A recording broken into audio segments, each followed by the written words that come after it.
அண்மை செய்தியை பார்க்கிறோம். முதல்வர் விஜய், எதிர்க்கட்சித் தலைவர் உதயநிதி ஸ்டாலின் ஆகியோருக்கு எதிரான வழக்குகள் தள்ளுபடி செய்யப்பட்டிருக்கிறது.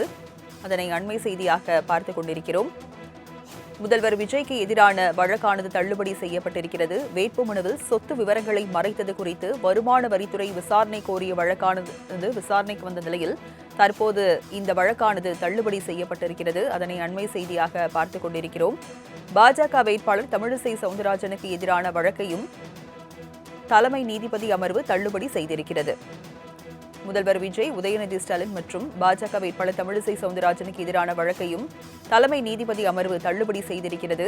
பெரம்பூர் தொகுதி வேட்புமனுவை தவிக வேட்பாளர் விஜய் திருத்தி தாக்கல் செய்துவிட்டதாக தேர்தல் ஆணையம் தகவல் வெளியிட்டிருந்த நிலையில் தற்போது இதற்கு எதிரான வழக்கானது தள்ளுபடி செய்யப்பட்டிருக்கிறது. அதனை அண்மை செய்தியாக நாம் பார்க்கிறோம். முதல்வர் விஜய், எதிர்க்கட்சித் தலைவர் உதயநிதி ஸ்டாலின் ஆகியோருக்கு எதிரான வழக்குகள் தள்ளுபடி செய்யப்பட்டிருக்கிறது. அதனை அண்மை செய்தியாக நாம் பார்த்துக் கொண்டிருக்கிறோம். வேட்புமனுவில் சொத்து விவரங்களை மறைத்தது குறித்து வருமான வரித்துறை விசாரணை கோரிய வழக்கானது விசாரணைக்கு வந்த நிலையில் தற்போது இந்த வழக்கானது தள்ளுபடி செய்யப்பட்டிருக்கிறது. முதல்வர் விஜய் மற்றும் எதிர்க்கட்சித் தலைவர் உதயநிதி ஸ்டாலின் வழக்குகள் தள்ளுபடி செய்யப்பட்டிருக்கிறது. மேலும் பாஜக வேட்பாளர் தமிழிசை சவுந்தரராஜனுக்கு எதிரான வழக்கையும் தலைமை நீதிபதி அமர்வு தள்ளுபடி செய்திருக்கிறது.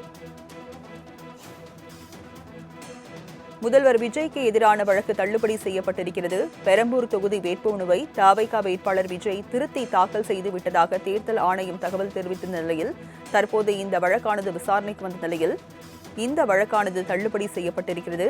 முதலமைச்சர் விஜய், எதிர்க்கட்சித் தலைவர் உதயநிதி ஸ்டாலின் மற்றும் பாஜக மூத்த தலைவர் தமிழிசை சவுந்தரராஜன் ஆகியோரின் வழக்குகள் தள்ளுபடி செய்யப்பட்டிருக்கிறது.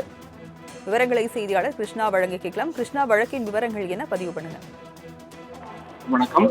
தமிழக சட்டமன்ற தேர்தலில் சென்னை பெரம்பூர் மற்றும் திருச்சி கிழக்கு தொகுதிகளில் போட்டியிட்ட முதல்வர் விஜய் இரு தொகுதிகளிலும் தாக்கல் செய்த வேட்புமனுக்களில் முன்னுக்கு பின் முரணான தகவல்களை தெரிவித்துள்ளதாகவும், பெரம்பூர் தொகுதியில் தாக்கல் செய்த வேட்புமனுவில் 115 கோடியே 13,63,000 ரூபாய் சொத்து மதிப்பென குறிப்பிட்ட நிலையில், திருச்சி கிழக்கு தொகுதி வேட்புமனுவில் 220 கோடியே 15,62,000 ரூபாய் என குறிப்பிட்டுள்ளதால் அவரது சொத்து விவரங்கள் முழுமையானவையா உண்மையானவையா என விசாரிக்க வருமான வரித்துறைக்கும் தேர்தல் ஆணையத்திற்கும் உத்தரவிட வேண்டும் என பெரம்பூர் தொகுதி வாக்காளரான வியாசரபாடியைச் சேர்ந்த விக்னேஷ் என்பவர் சென்னை உயர்நீதிமன்றத்தில் தேர்தல் வழக்கு ஒன்றை தாக்கல் செய்துள்ளார்.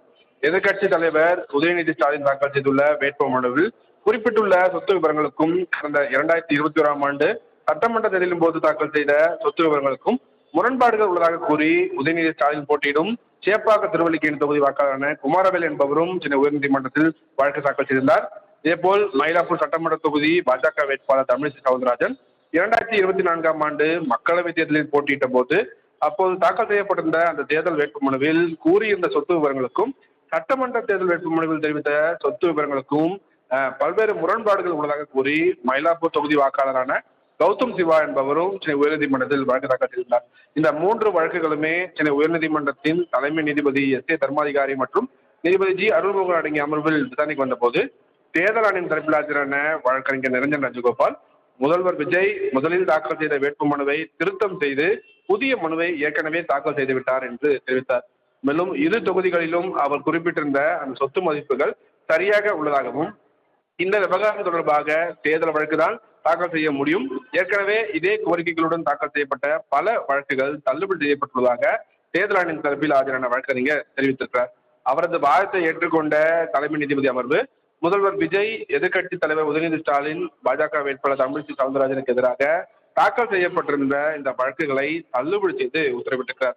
ஏதேனும் இந்த வழக்கு குறைகள் இருந்தால் தேர்தல் வழக்காக தாக்கல் செய்யலாம் என மனுதாரருக்கு நீதிபதிகள் அறிவுறுத்திருக்கிறார்கள். ராஜலட்சுமி, விவரங்களை வழங்கியதற்கு நன்றி கிருஷ்ணா.